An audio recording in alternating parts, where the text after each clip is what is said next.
नमस्कार मित्रांनो, मी जागृत जाधव आपलं पुन्हा एकदा स्वागत करतो आपल्या Marathi channel learn to done मराठीमध्ये। पावसाला जे आहे ती जोरदार सुरुवात झालेली आहे, जिथे तिथे पाणी भरण्यास सुरुवात झालेली आहे। परंतु आपला आजचा व्हिडिओ आहे की पावसाळ्यामध्ये आपल्याला हायवेज वरती कुठल्या गोष्टींची काळजी घ्यायची आहे, पावसाळ्यामध्ये बाकी कुठल्या गोष्टींची काळजी घ्यायची आहे, काय करायचं आहे, पार्क करताना कुठल्या गोष्टीची काळजी घ्यायची आहे, जेव्हा जास्त वेळासाठी पार्क करतो किंवा जेव्हा खोल पाण्यातून जातो त्यावेळेला कुठली काळजी घ्यायची, त्याबद्दलची व्हिडिओ देखील आपल्या चॅनलवरती आहे, तर ते पाहायला देखील विसरू नका।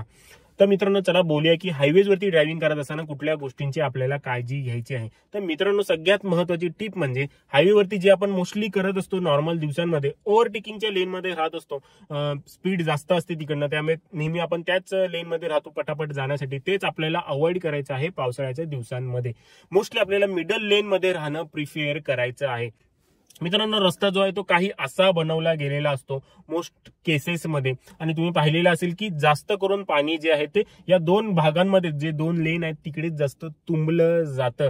खास करून जे आहे ते डिवायडर असतं, म्हणजे जी ओव्हरटेकिंगची लेन असते त्या बाजूला पाणी जास्त जमलं जातं। तर अशा जमलेल्या पाण्यामध्ये तुम्ही वेगवान जाल तर तुमची गाडी हायड्रोप्लेन म्हणजे तुमची गाडी स्कीड होईल। जसं की तुम्हाला स्क्रीनवरती व्हिडिओ दिसत असेल की ओव्हरटेकिंगच्या लेन मधील गाड्या ज्या आहेत त्या स्कीड होत आहेत जास्त पाणी असल्यामुळे। अशा वेळेला हायवेवरती आपण वेगात असतो, त्याच्यामुळे ती लाईन आपल्याला अवॉइड करायची। आणि ते जरी नाही झालं, तिकडे जरी पाणी नसेल, परंतु जी अपोजिट साईडची लेन असते तिकडची गाडी जर वेगवान गेली तर अशा वेळेला तिकडनं जे उडणारं पाणी आहे ते आपल्या गाडीवरती येतं आणि अशा वेळेला आपली व्हिजिबिलिटी फार जास्त खराब होते। अशा वेळेला अचानक समोरच्या गाडीने ब्रेक मारला तरी आपल्याला दिसून येत नाही किंवा आपल्याला पुढचा रस्ता काहीच दिसून येत नाही, तर अपघात होण्याचे चान्सेस खूपच जास्त असतात। या 2-3 गोष्टी आहेत, त्याच्यामुळे आपल्याला मिडल लेन मध्ये राहणं प्रिफर करायचं। मिडल लेन मध्ये तुम्हाला मोस्ट केसेसमध्ये जे आहे ते पाणी कमी मिळेल, त्यामुळे आपल्याला मिडल लेन मध्ये राहणंच प्रिफेअर करायचं आहे हायवेज वरती ड्रायव्हिंग करत असताना। आणि मित्रांनो, पुढील गोष्ट आहे, पावसाळा आहे, जी स्पीड लिमिट रोडवरती दिलेली आहे 100ची आहे, 120ची आहे, त्याच्यापेक्षा आपल्याला 20च्या स्पीडनी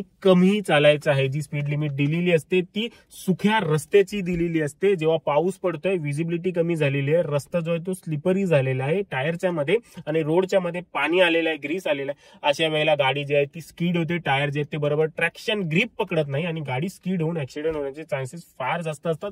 ब्रेक हवे तिकडे लागत नाहीत अशा वेळेला आपल्याला। म्हणून जी समजा जिथे 100ची स्पीड लिमिट आहे तिकडे तुम्हाला 80 वर चालायचं, जिथे 80ची आहे तिथे 60, जिथे 60ची आहे तिथे 50 वरती चाला, जेणेकरून तुमची गाडी जी आहे ती तुमच्या जास्त कंट्रोलमध्ये राहील आणि मोठा अपघात होणार नाही। येत्या काही दिवसामध्ये तुम्ही पाहत असाल की अपघाताची संख्या जी आहे ती फार जास्त वाढलेली आहे। ह्याच कारणामुळे आपण विसरून जातो की रस्ता ओला आहे, कसा आहे, आपल्या टायरची कंडिशन काय, आणि बिंदासपणे ड्रायव्हिंग करतो आणि असे अपघात जे आहेत ते होऊन जातात। त्यामुळे ह्या गोष्टींची काळजी नक्कीच घ्या।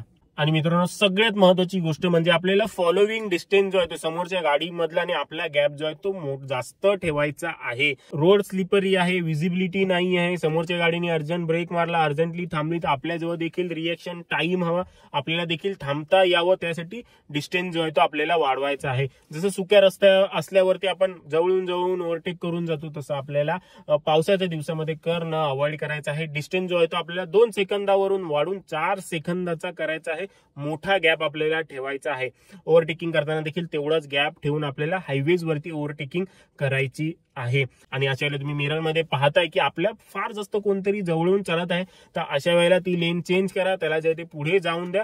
नाहीतर जर काही मायनरची गोष्ट झाली आणि तुम्ही अर्जंटली ब्रेक मारला तर मागच्या जो आहे ते तुमच्या गाडीमध्ये घुसून जाईल। त्यामुळे पावसाळ्यामध्ये जे आहे ते आपल्याला समोरच्या गाडीला फॉलो करण्याचा डिस्टन्स जो आहे तो वाढवायचा आहे। आणि मित्रांनो, हायवेज वरती ड्रायव्हिंग करत असताना पाणीवाली लेन जे आहे ते आपल्याला अवॉइड करायचे। ज्या लेन मध्ये पाणी येईल, जास्त पाणी आलं तर ते म्हणजे आपल्यासाठी धोका। जर आपली गाडी स्पीड मध्ये आहे आणि आपण त्या पाण्यावरनं घेऊन गेलो, काही काहींना फार मजा वाटते, गाडी जेव्हा पाणी उडवते चारी दिशेला असं पाणी उडतं तेव्हा काही काहींना मजा वाटते, परंतु ते खूप जास्त रिस्की आहे। पाणी आपल्याला अवॉइडच करायचं आहे, भले मग ते कुठल्याही लेन मध्ये असू दे। जर तुम्हाला दिसतंय की समोरच्या लेन मध्ये, आता तुम्ही ज्या लेन मध्ये जाताय समोर जे आहे ते रिफ्लेक्शन दिसणार, रोड तुम्हाला दिसणार नाही, जर दिसतं तिथे रिफ्लेक्शन फार जास्त आहे तर अशा वेळेला तिकडे पाणी आहे, तर अशा वेळेला ती लेन आपल्याला अवॉइड करायची आहे। आणि मित्रांनो, नेहमी पावसाळ्यामध्ये आपल्याला लो बीमचा यूज करायचा आहे। लो बीम हेडलाईट लावायची आहे, हाय बीम लावायची नाहीये। जेव्हा व्हिजिबिलिटी फार जास्त कमी होते अशा वेळेला हेडलाईट जेव्हा आपण ऑन करतो तेव्हा फार जास्त मदत होते, समोरच्या ड्रायव्हरला देखील, मागच्या ड्रायव्हरला देखील आणि आपल्याला स्वतःला देखील। समोरच्या ड्रायव्हरला काय मदत होते, त्याला दिसून येतं आपली गाडी येते आहे, आपली हेडलाईट जी आहे ती चमकत असल्यामुळे। आणि मागच्या ड्रायव्हरला कसा फायदा होतो, जेव्हा आपण हेडलाईट ऑन करतो तेव्हा आपली मागील रेड लाईट देखील ऑन होते आणि त्याच्यामुळे त्याला समजून येते की पुढे जी आहे ती गाडी आहे. आणि त्याच्यासोबतच जेव्हा आपण हेडलाईट लावतो, हेडलाईट लावल्यामुळे एखादी गाडी जर आपल्या जवळ आली तर त्या गाडीचे जे रिफ्लेक्टर्स आहेत त्याच्यावरती आपल्या गाडीचा प्रकाश पडतो आणि ते रिफ्लेक्टर चमकतात आणि आपल्याला देखील समजून येते की पुढे जी आहे ती गाडी आहे. भले त्यांनी जर हेडलाईट नसतील लावली तर तरी देखील आपण हेडलाईट लावलेली असल्यामुळे आपल्याला जे आहे ते दिसून येतं की समोरच्या गाडीच्या रिफ्लेक्टर्समुळे की समोर एखादी गाडी आहे. परंतु आपल्याला हाय बीम नाही लावायची, आपल्याला लो बीम लावायचे. हाय बीम लावाल तर जे पाऊस पडते त्याच्या थेंबामुळे उजेड जो आहे तो आपल्या जवळ रिफ्लेक्ट होईल आणि आपण ब्लाइंड होऊ. त्यामुळे लो बीमचा यूज आपल्याला नेहमी पावसाळ्यात करायचा आहे. आणि मित्रांनो, पावसाळ्यामध्ये हायवेज वरती जे ती सडन ब्रेकिंग आणि सडन एक्सेलरेशन, सडन ब्रेकिंग म्हणजे पटकन ब्रेक मारणं किंवा मग मला पुढे तिकडे जाऊन थांबायचं आहे तर तिकडे जाऊन थांबायचं, तर तिकडे जाऊनच पटकन ब्रेक मारणं जे आहे ते अवॉइड करायचं. थोडं दुरूनच आपल्याला हळूहळू ब्रेक मारत यायचं आहे, जेणेकरून आपली गाडीचे व्हील लॉक होणार नाहीत, व्हील जे आहेत ते ग्रीप सोडणार नाहीत. जर आपण पटकन ब्रेक मारतोय, भले एबीएस जरी असेल तरी जे ते टायर जे आहेत ते फ्रिक्शन सोडतात, ग्रीप सोडतात, अशा वेळेला ऍक्सिडेंट होऊ शकतो. त्यामुळे आपल्याला काय करायचं, सडन ब्रेकिंग म्हणजे पटकन ब्रेक नाही मारायचा, हळूहळू जे आहे ते ब्रेकिंग करत यायचे सायलेंटली. जर तिथे थांबायचं तर खूप आधीच ब्रेक मारत या, तिकडे जायचंय तर आधीच जे आहे ते ऍक्सिलेटर जे आहे ते हळूवार करा, एकदम जोरदार करू नका. जोरदार कराल तर गाडी ट्रॅक्शन जे ते टायरची ट्रॅक्शन जे ती गमावून बसाल. मित्रांनो, आशा करतो तुम्हाला माझ्या व्हिडिओ पासून मदत झालेली असेल. व्हिडिओ आवडलेला असेल लाईक करा, मनात काही प्रश्न असतील कमेंट करून सांगा. व्हिडिओ आवडलेला असेल तरी देखील कमेंट करा आणि मला मोटिवेशन मिळतं असेच व्हिडिओज बनवण्यासाठी. आणि आपल्या इंस्टा पेजला देखील फॉलो करा, तिकडे रोज एक मिनिटाची रील जी आहे ती येत असते. 1 मिनिटामध्ये एक टिप मी तुम्हाला रोज देत असतो. आपल्या जे युट्यूबच्या चॅनलचं नाव आहे तेच इंस्टाच्या चॅनलचं नाव आहे, तर कृपया तिकडे जा आणि फॉलो करा.